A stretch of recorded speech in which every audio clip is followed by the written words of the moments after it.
ఖమ్మం జిల్లా మంత్రులపై తీవ్ర స్థాయిలో విరుచుకుపడ్డారు బీఆర్ఎస్ వర్కింగ్ ప్రెసిడెంట్ కేటీఆర్.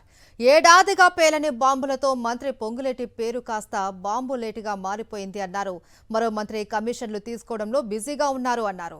రైతులు ఎరువుల కోసం కష్టాలు పడుతూ ఉంటే వ్యవసాయ మంత్రి ఏం చేస్తున్నారో ఎవరికీ తెలియడం లేదు అన్నారు.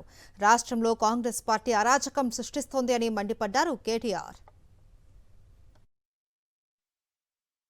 ఒక నాయకుడు విలువ తెలవాలన్నా ఇంకోవైపు ఒక ప్రతినాయకుడు ఉంటేనే దాని విలువ అర్థం అవుతుంది. గుర్రం విలువ తెలవాలంటే అప్పుడప్పుడు గాడిదని కూడా చూడాలి కదా.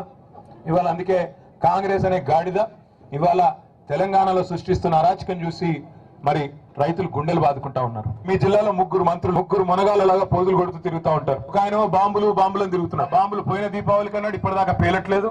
ఆయన పేరు అందుకే పొంగులేటి కాదు బాంబులేట్ అయిపోయింది పాపం. ఇంకా ఇద్దరు మంత్రులు ఉన్నారు. ఒక ఆయన బిజీగా కమిషన్లలో బిజీగా ఉన్నాడు. ఇంకొక ఆయన వ్యవసాయ మంత్రిగా మరి ఆయన ఏం చెప్తున్నారు, రైతులందరూ ఇవాళ ఎరువుల దుకాణాల ముందు లైన్లలో చెప్పులు పెడుతుంటే మళ్ళీ ఆనాటి రోజులు వచ్చాయని పాటలు పాడుకునే దుస్థితి వస్తే మరి ఆయన ఏం చేస్తున్నాడో నాకైతే తెలియదు.